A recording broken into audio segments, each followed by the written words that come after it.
Hi ma'am, happy morning. Pag open mo ng TV mo ma'am, ganito yung magdi-display. So piliin mo na lang yung designated na language na gusto mo. For example, yan, yung English. Yan. After ng English ma'am, click mo lang yung setup basic TV muna. Wag muna yung setup Google TV. Mamaya na natin si setup yung Google TV mo, which is sasama ko rin naman dito sa video. So baba mo lang dyan sa setup basic TV, okay mo lang. And then, wag mo muna i-connect with your internet. Punta ka muna sa pinakababa. Press mo lang yung word na skip. After mo ma-press yung word na skip, ma'am, ito yung mag-a-appear sa screen ng iyong TV, 75 inches. Click mo lang po yung accept.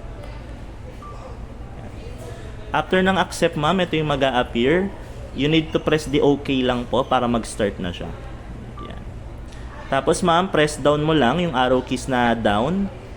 Yan. Basahin mo lang yung privacy policy ng Bravia. Tapos, agree to all mo lang siya.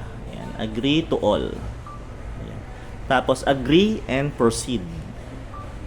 Ngayon, ma'am, sa power saving, off mo lang po para yung ma-produce na linaw ng TV mo is yung pinaka-peak na po.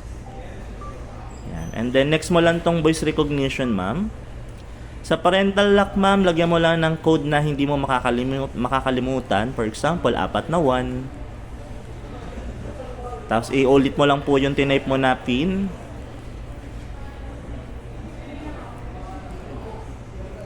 And after nun ma'am, ito na po yung mag-a-appear sa iyong panel or sa TV.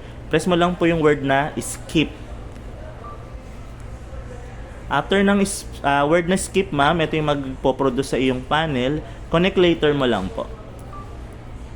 And then, since naka-tabletop yung TV mo, i-tabletop mo yung setup. Kung naka-wall mount naman, ma'am, set mo to wall mount para yung sound pressure or yung sound produce ng TV mo mag-a-adjust depende kung paanong position mo nilagay yung TV.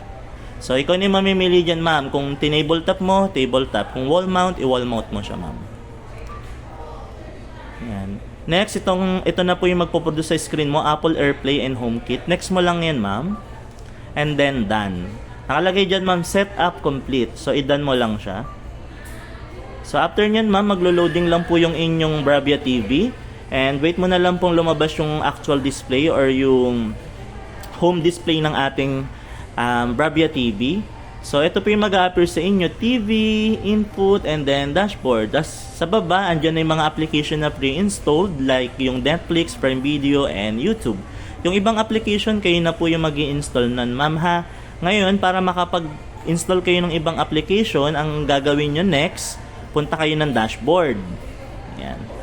Pag nasa dashboard na kayo, ma'am, punta kayo ng general settings. Ayan, ito po. Yung nakikita mo, ma'am. Ito, puntahan mo yan, ma'am. Yan. Okay mo lang dyan, ma'am. Ngayon, pag na-okay mo na dyan, ma'am, mag-a-appear yung general settings or yung all settings.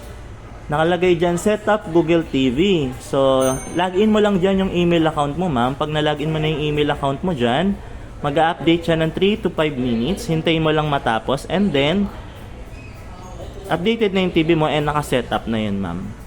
So, ganun lang po, ma'am. If ever there are any questions, message mo na lang ako, ma'am, or comment mo na lang. Thank you, ma'am.